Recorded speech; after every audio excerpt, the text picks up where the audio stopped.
Every night, now that's not culture. I reminisce with bliss of when I first approached you, then wake up to be greeted by an argument again.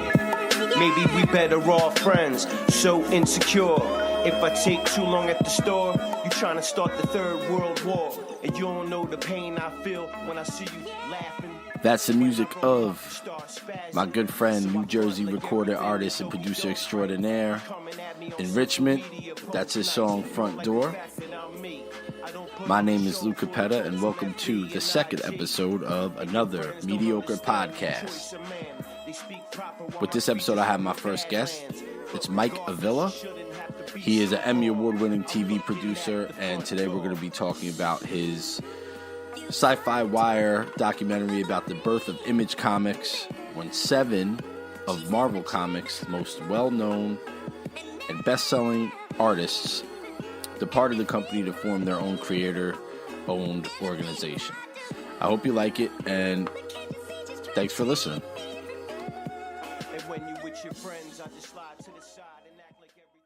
Welcome once again to another mediocre podcast. I'm your host, Lou Capetta.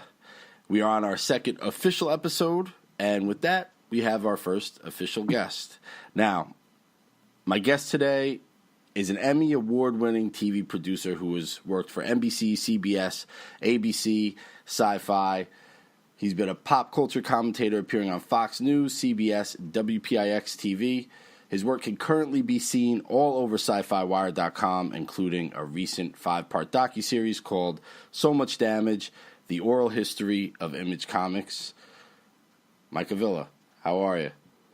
Hey, thanks for having me here. Yeah, no problem. I'm just gonna do the real quick our fake audience right there. There it is. They love you. That's enough of them. All right, so I've been a mediocre podcast. Come on.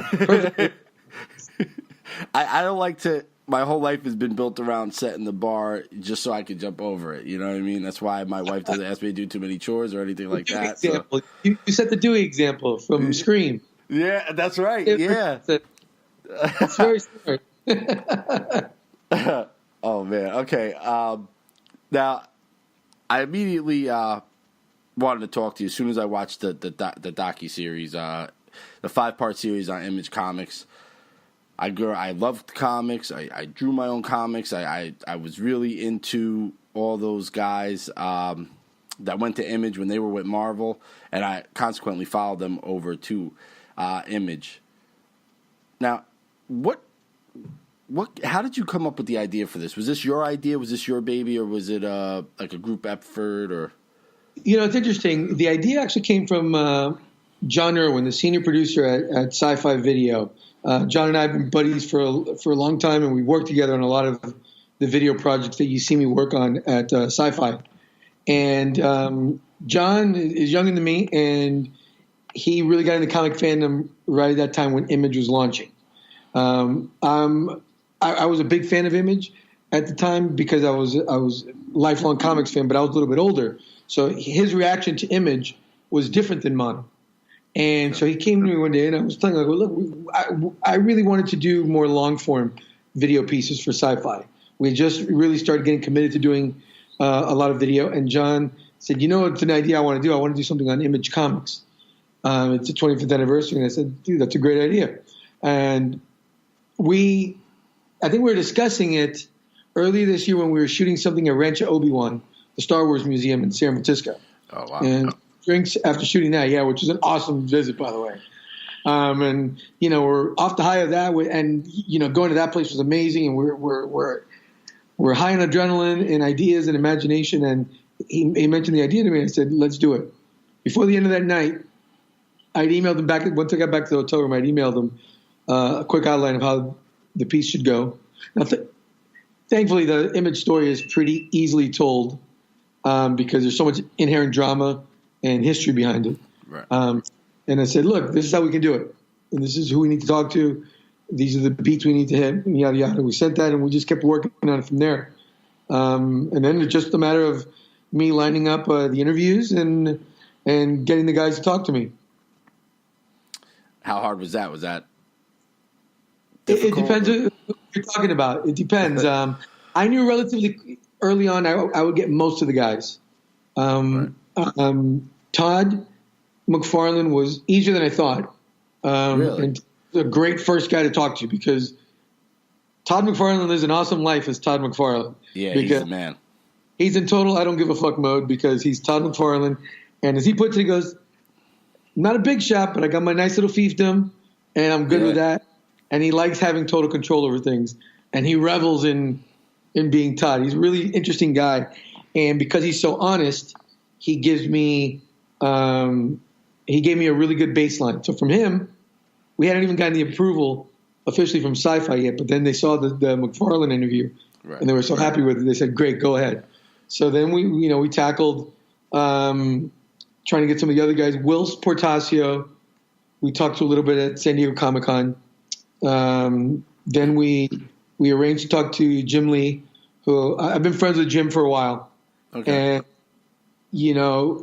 because of his job at DC, it's kind of tricky. There's some corporate politics there. To have him go talk about a rival publisher. Right. But thankfully, DC and I have a good relationship too.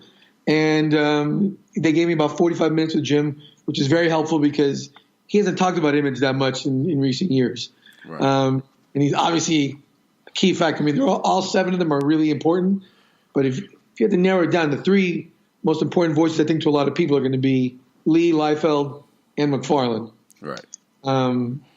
And then Jim Valentino, he lives in Portland, and I tracked him down, and I got him to say yes, thanks to Colleen Doran, very famous comic artist who worked on Sandman and a ton of other books. Right. I was dealing with Colleen, and I guess Jim checked with her, and they're good buddies, and she vouched for me, so he said, okay, because he's now really big on doing interviews. The 2 toughest folks to do were Liefeld and Eric Larson. Eric is very particular, I found, and he's also very busy because he does his whole comic book every month. Seven Dragons, that's his thing. That's what he wants to do. He doesn't want to do 5 different books or any of that crap. Right. So I had to find a time that he wasn't busy, and I flew up to San Francisco and spent 24 hours there to go talk to him. Wow. It was like, got off the plane, went, sat down, did the interview, got back on the plane and left. And then I talked with Rob. He was the last guy I talked to because I couldn't align it and figure out the logistics. Right. And then we got him a month before the documentary dropped. Oh, wow. It was very late in the game because it kept delaying it, and finally we made it work. Well, I want to talk about Rob a little bit later too, because but one of the things I really wanted to. Now I know there was another Image documentary. I think a couple of years ago I watched that. But one of the best things about yours was that I really felt you were coming like as a fan. I mean I know obviously you have a lot of connections in your industry and things of that nature. But I mean like I was watching it as if I was you sitting there asking these guys these questions. I mean, you could really tell when you were talking to Jim and Todd and that you were really into it. You were a fan. Did you come across that way on purpose, or is that just genuinely you were excited to do this? A little bit of both. Or am I off on that? I mean, I'm a fan. I'm definitely a fan. I mean, God, how miserable would it be to be a guy doing comic book interviews if you're not a comic book fan? Jeez. Right. Well, just jaded by, like. No. I mean, the thing is, I'm a comic book fan, but as I joke around with Jim a lot, I go, Jim, you're my buddy and all, but I was always more of a Todd guy. Even back when they were at Marvel. Right. I loved the X-Men. I liked X-Force and whatnot and Cable, but I loved McFarlane and Spider-Man, so he was always my guy. And in Image, I was a really big Spawn fan. It just transferred well, even though the writing it took a while to get going. I was always more drawn to Spawn and actually Shadowhawk than I was to some of the other books. Right. So for me, yeah, I'm a comic book fan, but I think it helps that I didn't have as emotional a tie to it as I would if I was doing the history of Todd McFarlane Spider-Man, like that great T-shirt you're wearing there. Oh yeah, this was my Todd McFarlane was my guy. He was. I tried to draw like him and everything. I mean, I was a pretty decent artist growing up. He was the man to me. I loved McFarlane. I went right from Spider-Man, just like you, right to Spawn. Yeah. I followed him blindly, and I loved all the other guys. I bought all those books too, but I wasn't an uber Image fanboy like Robert Kirkman, who that was his jam, right? Right. So I think that kind of helped me to find a nice balance of enthusiasm from a fan's point of view, and also being able to ask what I hope were some decent questions. Okay, so I'm gonna get into Rob now. You Sure. said that you said that you it was hard to talk to him. Now I'm pretty sure that you saw some of his tweets. He wasn't very happy with the final product. And I'll say this: I go, the delays in talking with him, and I know there may be some things posted on the internet about it from him, but I was dealing with his publicist, and we had made contact with him at a Philadelphia convention, and he was all to take part in it. We would have talked to him in San Diego, but his scheduling got messed up, and then it just became logistics. I was happy to go to him. So I know his comments, whether it's Facebook or Twitter, I don't remember where, kind of hinted that he was hesitant about doing it. Everything I got from the publicist that represents him was that it was just, a timing issue. And he sat down with us, and we were supposed to be done in an hour. I talked to them for 90 minutes. And there was, I asked him all the questions that I wanted to ask him. He answered them. To his credit, he answered every question. Looked at my face and answered them. And I gave him the same respect of asking him the questions that I need to ask him.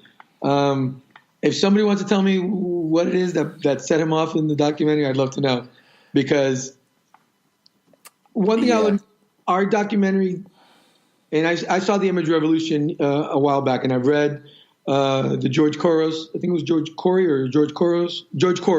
He wrote a book on the Image guys. Read that, and I've read a lot about Image. And I've talked to a lot of people about it, and I've talked to the Image guys at various points about it.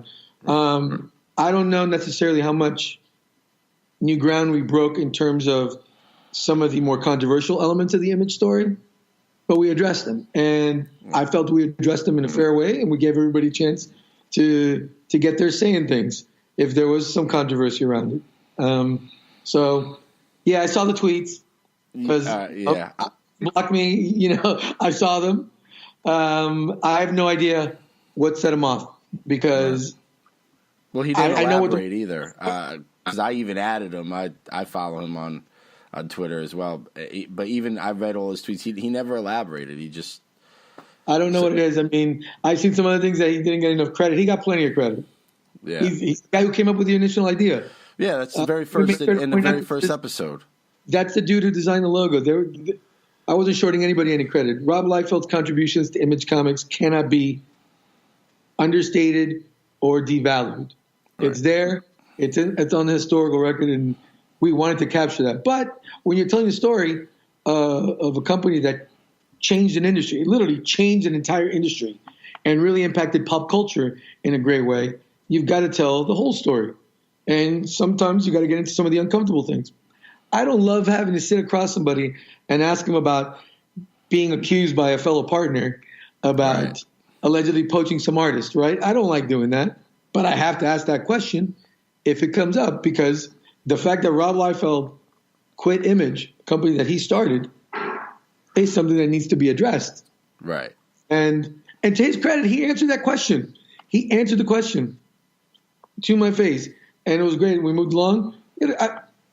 I thought he was happy with the interview. Clearly, I misread him. Because we also made it a point to not – we initially wanted to do these as 3 to 5 minute episodes, for the internet generation and whatnot. Right. And then the more interviews we got – and actually we decided this when I came back from California, and I had interviewed Silvestri and Lee in the same day. Okay. Like literally, I had 2 crews set up, and because of a scheduling scenario, I had to run between Mark Silvestri's condo and the DC offices. Literally, like, okay, Mark, can I buy you lunch, and can my crew go get lunch, and then I'm going to leave all this gear here, and I'm going to go run to DC's office and go talk to Jim, and then run back. Thankfully, Mark's a great guy. His wife, Bridget, is very accommodating, and Jim and Mark are buds too, so I think that kind of helped.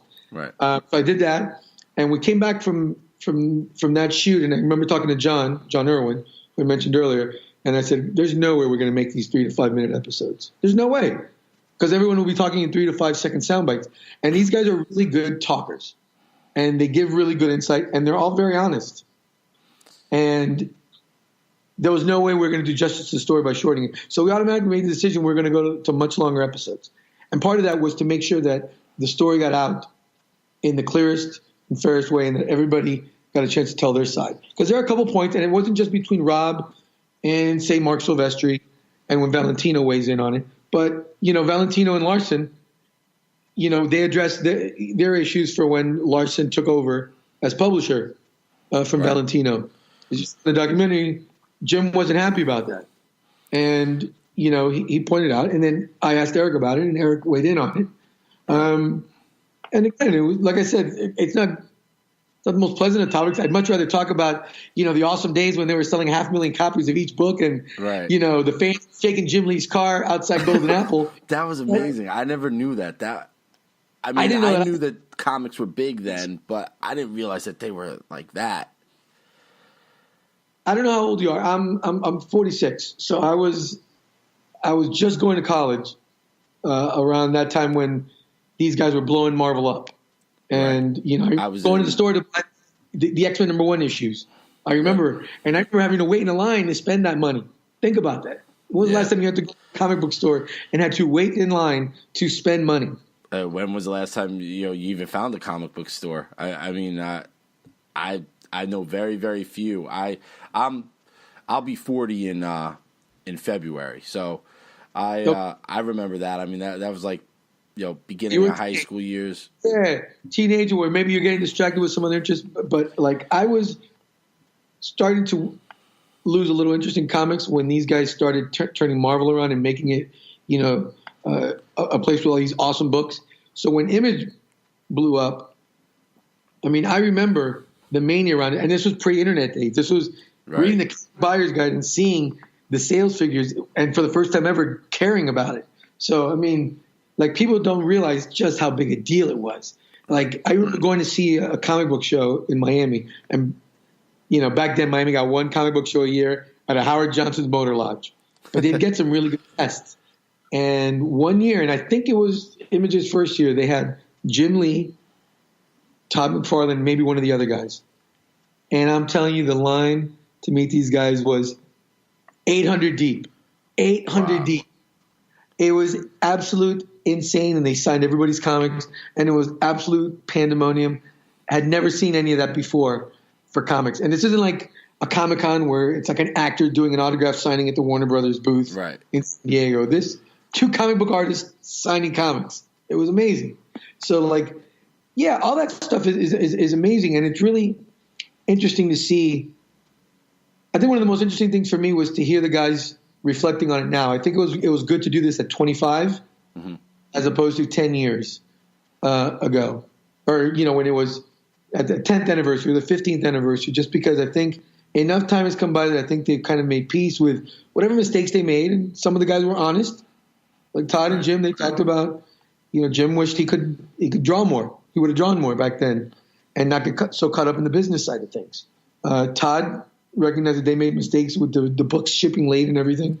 I remember that. That was big. I mean, especially with Liefeld's stuff, always late. But then you look at them now, and not only these guys do they have the wisdom of time and hindsight to look back on things, but they've also got the experience that they've all gone on to be really big deals in comics in various ways. A bunch of them have become moguls, and they've all learned to run their companies the right way. I mean, Jim ran Wildstorm for years and years, sold it to DC, and then he's now co-running DC with Dan Didio. Rob has run multiple publishing imprints. Valentino the same. He was publisher of Image. McFarlane doing the toy company thing. Wills decided to be, Wills took a different path, and Wills ended up focusing on his art, which is what he always wanted to do. And his art is still amazing. I don't know if you've seen some of the variant covers he's done for Suicide Squad. I have. He was even his since his X Factor days. I mean, I thought he was always very underrated because I thought he was every bit as good as Jim and awesome. Todd. Yeah, Wilson's artwork is phenomenal, and he told me. I wish we could have put this in there, but one of the things that he told me about was that what he learned over the years was his calling was to be a teacher and to teach students. When I talked to him in San Diego, he talked a lot about the students that he's taught with his school in the Philippines and really finding new comic artists. That's what he's really passionate about, and just working the board every night. If you follow him on Instagram, every night he's got a different art project that he shows up on the board, which it tells you that's what he wanted to do. Forgot to mention Larson was probably the purest of the comic book guys of those guys. He was happy to get back to just doing his one comic book. And he still does it. With a pencil and I think a pad, drawing the last Savage Dragon issue. It's kind of amazing how single-minded and dedicated he is to that. But then you got Mark Silvestri, who's the unsung hero of the group because Top Cow's been insanely successful. Had TV adaptations, games. Witchblade. Yeah. The Darkness has been incredibly successful. He's had a lot of main successes, and he's still drawing a lot. He also showed me some pages from an upcoming art project that's ridiculous, and it's going to blow people's heads open when it drops. It's going to be awesome. It was pretty cool. But he swore me to secrecy, so I can't say anything. It's going to be pretty amazing when it finally drops. And the art is just, holy crap. Yeah, so he was always really good, too. He's another guy I always felt was underrated with maybe not underrated because all those guys, they thought he was the best artist. I think Todd really said it. And they all thought he was the best. And he was also the best comic book artist, which for these guys, when they say it, when artists like that say it, they're talking about the art of telling the story, not just the best splash page or the best pinup. Mark was doing the X-Men with Chris Claremont right at the end of the peak, that whole Fall of the Mutants era, the late 80s. So he was rocking and rolling on Marvel's top book, and he was killing it on there because the story came first for him. He could draw, splash pages with the best of them, but man, he could draw an 8-panel page as good as anybody because he knew how to tell a story. So I thought it was really interesting to get each of their takes on each other and hear what they thought of the other guys. Now that is interesting because I feel like they have this very they're going to be linked together forever, those 7 guys that started. And I feel like they have this very strange dynamic almost because you can tell there's some good-natured competition. There's also some animosity, but they still seem to have I guess I would say like a brotherhood. Is that fair? Did you get that from them? Yeah, I didn't get the animosity from them just because I think enough time has passed. All that stuff is water under the bridge. They're successful enough in their own lines of work. They don't need to work with each other if they don't want to work with each other. Right. And a couple times they have. Todd is the ultimate ball buster, and I think he likes busting Jim's chops because Jim is hardly ever there at their panels and whatnot because of the DC thing. So Jim, by default of not being there, gets hammered the most at those panels. Right. Look, I got a lot of affection from all those guys about Rob. Really? Mark wanted to make sure to point out that he thought him and Rob were good. Valentino still considers Rob a dear friend. He's known Rob longer than he's known any of those guys. He was the first guy that Rob talked to, right? He was the first guy that Rob talked to about the idea. So they go way back. I didn't get animosity as much as, kind of like a dysfunctional family type vibe because these guys really went through the ringer on things. And a couple of them are really close. I'll let them talk about that because I don't want to go ahead and assume things. But right. They all seem to get along, and I've been out with a couple of them out socially, like at cons where you run into them, and they all get along great. I mean, it's 25 years now. They're grown ups. Yeah. Remember, these guys were really successful at a really young age. That's tough to do. I mean, insanely successful. Then they had to learn on the job, and they had to learn other skills while doing their day job, which was drawing comics, right? So I get it, and it's not like they were working in the same office. They were all scattered about. Comic books it's a very weird industry in terms of how you work together with somebody. A writer and an artist can partner up on a book for a decade and maybe not see each other except once a year at a published retreat or at a comic book show. So it's interesting. But no, I think the Brotherhood family type illusion is correct. I think they've all kind of realized, man, we did something really cool, and they've seen how it's changed the industry. For no doubt, they see it, and I think now enough time has passed, they can all sit back and say, you know what, we should damn well be proud of it. Obviously, Mark, Jim, Eric, and Todd have a vested interest in promoting the Image code, credo, whatever you want to say, because they're still partners there. But I think they still believe in it. Hey, Todd's never honestly, maybe my favorite part of the documentary is McFarlane, doubling down on his, why the hell would I ever want to go back and draw somebody else's characters? Right. Well, that is one of the coolest things that I got from it is that, I mean, Todd hates Marvel. I guess Marvel and DC, or at least it comes across that way. It seems like he wants to. Marvel, I think he hates the idea of working for somebody else. Right. And I think he hates the idea of work for hire because it left a really bad taste in his mouth. And Todd is a really principled guy. And I say this having just spent a couple hours talking with him. I won't profess to say I'm friends with Todd. I am not friends with Todd. It's great to be friends with Todd because he's a cool dude. But I got the sense that he's a very principled guy, and a guy who once he has his mindset, he's not changing it. And working at Marvel left a really bad taste in his mouth to this day. Less about Marvel per se and just about those standard industry practices of, here, we're going to pay you X amount of dollars per page, and I don't care how awesome you do and what you create for us and what characters you add to our fold, that's all you get. To quote my 4-year-old daughter's saying from school, you get what you get and you don't get upset. Well, Todd doesn't believe in that.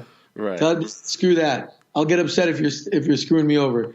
And that's how he felt about it. And he stuck to his guns, and look, it's paid off for him. No one can say he made a wrong call. He made the absolute right call. Look at the empire that he's built, right? Yeah. And that doesn't mean I thought that Liefeld and Lee, when they went back to do Heroes Reborn, was a smart move. It was financially smart. Right. They got to work with cool characters, and they probably got paid a ton of money to do it. So I get that. But Todd is very hard line on that stance. He says, if you want to be a successful creator-owned comic book writer, artist, you got to commit. And I kind of see the wisdom in that. Well, all those guys seem to have, and I remember this a lot from when Image first started, because there was a lot of talk about Jack Kirby.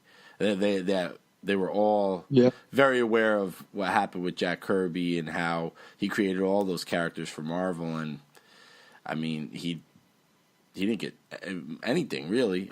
He was from what I understand, he worked up until his death, right? Yeah. So he did. And Jack's story is the cautionary tale that all young comic book creators should know well and commit it to memory, so they know that even the greatest comic book artist of all time, and by the way, that can't be argued. Right. That's he's the Babe Ruth of comic book art. That argument is it's not an argument. It's not up for debate. Kirby is king, and there's nobody in their right mind who would argue otherwise, right? But those guys at Image worshipped Kirby. They were all fans of him. Some of them knew him. Well, as a matter of fact, I think all of them met him at some point. I kind of regret not finding this photo that Jim Lee has with Kirby at one show. Oh, wow. At a Jaeger show. And it was amazing. But Valentino knew him a little bit because there's that story at the end of episode 1 of So Much Damage. But right, yep. They all saw it, and they were like, if they could do that to Kirby, they could do it to all of us.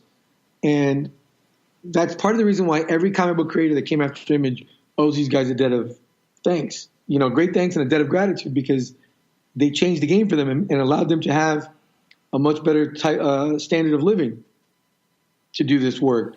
Because, man, I've interviewed a lot of old-time comic book guys that didn't make any money, and they created unbelievable amounts of work. And by the way, guys who created like characters every month, right, on a line.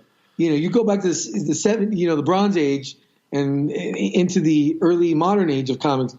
These writers and artists were still creating new characters on a monthly basis that they would get no royalties off of. So, the Image guys came along, and what's the big takeaway? If you're working for Marvel or DC, unless you're Brian Bendis, you're going to, right. You're a work for hire guy. Hold those great ideas that you have and don't drop them in as the villain du jour for Spider-Man issue, whatever. Right. And put it in your back pocket and take them to a creator-owned imprint. Because why would you want to give that away for free? They made comic book creators smarter, and they made them better businessmen, because they became better businessmen once they started Image, because they realized they were much more valuable than they were being paid in the past. And, hey, I'm a proud capitalist. Yeah. I mean, I love that. It's like, but then again, I'm one of those guys to go into sports for a minute and delve there. I'm not one of those guys that hates when a player holds out for more money. Yeah, me neither. I get it. They're greedy. They're not greedy. It's their body career. If the owners will pay it, they've got the money for it. Yep. So I'm all for the talent getting what they need to get paid. So I think, when you talk about legacy, we talked about that in the 5th installment of the series. That to me is the legacy that Image should be proudest of, is that they not only changed the business, they made it a better business for comic book creators. They made it an industry that people could go in and have a family and support them and not be destitute, and to share in those profits, that when something gets adapted, they get a piece of the action, because that's how it should be. Yeah, I mean, they definitely forced a power shift to the guys that deserved it. Yeah, absolutely. It's made the business stronger, because look at how great independent comics are. When I was a kid, I didn't buy anything but Marvel and some DC. Right. Now when I go to a comic book store, I'm delving into all the multitudes of imprints that are out there, and sometimes buying random books that have nothing to do with superpowers and capes. Right. Like my superheroes, but now I like to mix them in with a bunch of other indie books. And that is what Image helped bring to the table. They brought more creators with different points of views, different stories, which is why I love talking to like Kelly Sue DeConnick and Matt Fraction for the Image doc, because they're as different from the original Image books, right, as you can be, right? And their books are as different as those original Image books can be, right? But they're as identifiable now with that company as anybody. Brian K. Vaughan and Fiona Staples on Saga, as McFarlane says. Saga. Yeah. Saga. It's Todd. He can pronounce it however he wants. Yep. But that's a very different type of book. It's a sci-fi book. It's a sci-fi romance book. It's awesome. Paper Girls. All these different books. They're so different. I remember one of my favorite Image books of all time was Noble Causes, about a family of superheroes by J. Fairburn. Awesome book. And it had superheroes in it, but it wasn't really a superhero book. Right. And I love that all these different types of books are now possible because of the diverse array of talent that have been attracted to comics, because the Image deal that Todd talks about. It is the best deal in town. Now I got one final question about the Image documentary, and then I got one more question for you about something else that I thought you did that was really, really cool. But as far as what was your favorite part about making the documentary? Like the thing that sticks out most is your favorite part about the whole Image. Favorite part. Favorite part. I mean, it happened off camera, but when I went to go talk to Todd at his office, and I'll say it because I'm a bit jaded. I've talked to Jim a bunch. I've talked to some of these guys a couple of times, but when I went to talk to McFarlane, I went to McFarlane's headquarters in Phoenix, and it's an amazing space. Like, it's literally just an awesome place full of toys and all sorts of awesome stuff. And Todd's office is as amazing as you would think it is. Oh, you know, he's got an original animation cell from the Beatles, Yellow Submarine movie. Yeah. Had a prop sword from his favorite movie, Braveheart there. In an envelope behind his desk, he just whipped out the 3 baseballs that he paid like $3 million for. Oh, yeah. I remember that, a couple of those big home run balls. Yeah, there's a picture of me on Instagram with those baseballs, and like he just had them laying there. Insane. And I remember sitting down with him afterwards, and he knew I'm a big comic art collector. And I was telling him I know some friends who collect McFarlane art, which is insanely valuable. Yeah. Because it's impossible to find because he keeps all the Spawn art and all the Spidey art is locked away. So I was just talking about comic art, and I remember I said something to him about it, and then he had to go do something in his office, and then he came back down and he sat down with me, and we proceeded to have like a conversation of about 2 hours about Spidey comic art and how he sold it and this and this. He told me a fun story about how he inadvertently screwed Kirkman out of a page that he helped a friend. And because Kirkman's a big art collector, and it was just great shooting the shit with him about this and just having a conversation. I remember thinking, I go, wow, 18-year-old me would kind of be freaking out right now that I'm here talking about Spidey, Todd freaking McFarlane. It was pretty cool. I mean, that's up. I have a few other moments. That one was pretty good. Talking with Matt Fraction and Kelly Sue was great just because they're two of the smartest people you'll ever talk to. Okay. So it was great. But yeah, the Todd moment was probably tops among a series of highlights because it was a pretty fun project to work on, I got to say. Okay. Now, looking at some of your other videos, one of the coolest things that I saw, you interviewed Frank Miller, and then you got to tour his studio. And, I mean, and then you guys found that original Jack Kirby art page. Yeah. From the Forever People. Oh, that was just so like that had to be a highlight of. Yeah, I mean, look, Frank is on my Mount Rushmore of comic book people. So yeah, I've been very fortunate to talk with him quite a bit over the years, and I always kind of pinch myself afterwards and I go, I just can't believe I was talking to Frank frickin' Miller. Yeah, you know, and. You know, that interview was really great for me because, one, I thought he was really happy with Dark Knight 3. I thought him and Brian Azzarello pulled off a story that I think satisfied everyone involved, the whole creative team. I was really happy with it. I was really a fan of Dark Knight 3. So I was happy to talk with him about it. And it always makes it easier when I like the story that I'm talking to the comic artist about. And I thought it was a really, really well done story that did justice to the legend of, you know, the Dark Knight brand. Yeah. I thought it was great. I know some people may disagree, but man, I was really happy with it because I also think Carrie Kelly is one of the great characters of all time. I haven't read the third one yet, but I.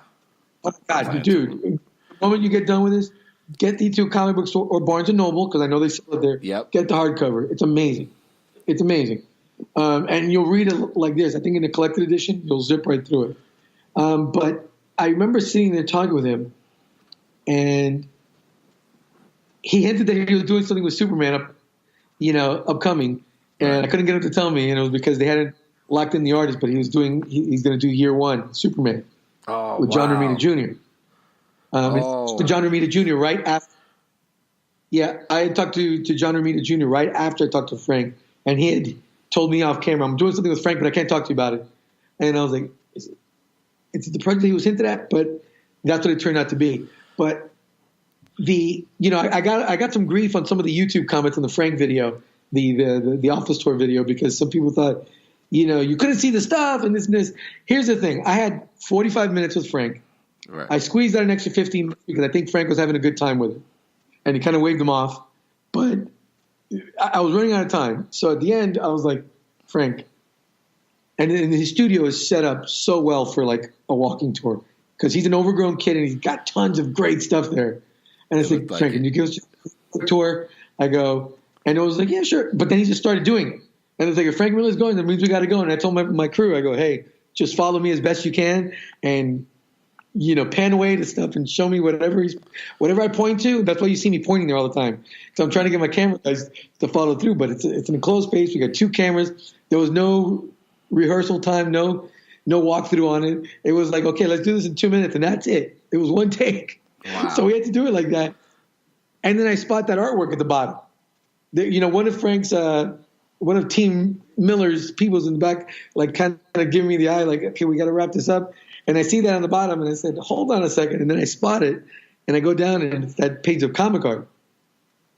Frank told me later it had been lost for like 10 years because it's been in that studio for years. Right. But they redid it, I guess, like 10, 12 years ago, and he hadn't seen it in forever. Wow. And let me tell you, that is a very piece of comic art. Yeah, no, I bet. It's a very expensive piece of comic art, and it was amazing. But yeah, I'm glad you pointed that one out because I had a really good time with that whole shoot. It looked like it. That was that whole it. It did look a little bit like an impromptu tour and stuff, but that was kind of that's what I liked about it. That's what I really, really enjoyed about it because it was like. I felt like that's how I would be if I was sitting with Frank Miller. I'd be like, oh, man, what's this? Like, oh, this is cool, And he seemed to really enjoy it just as much as you did. So I didn't even show half the stuff that he has there. He's got so much cool stuff there. Oh, man, it's amazing.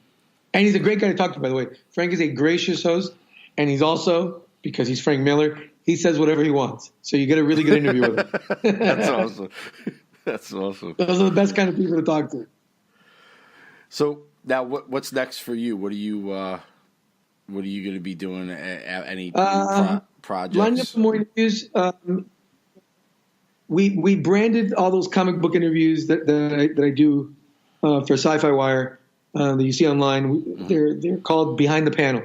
So we're lining up a whole series of them for 2018. I've come up with a wish list of artists and writers that I want to talk to for the following year, and hopefully start seeing a few of them coming up in January. And then I've got another big project that I want to tackle for next year to follow along the lines of So Much Damage.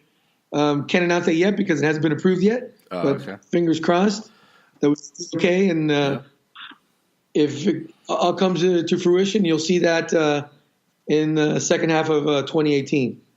Okay. Well, good luck with that, man. I hope it works out. And it will be. All right. Good. Thank you. And I'm glad you liked the Image documentary. We're very proud of it, and I'm hoping that more fans keep finding it. I mean, I've been telling everybody that I know that likes comics to check it out. So it is a great job, man. I really appreciated the work that you did. So did a good job. Man. And once again, I can't thank you enough for doing this with me. You know what I mean? Trying to get my stuff out there. So this is a big help. I really, really appreciate it. So, my pleasure. Anytime you need something from me, just reach out and let me know. Oh man, thank you. I'm sure that I'll have questions because some of this stuff gets not so much overwhelming, but you don't know where to start sometimes. Although Twitter is great because I reach out to people and they either are really nice or they just ignore you. So. So it's great. Could be worse. Yep. Could be worse. That's right. That's how it is in my house, so I'm used to it.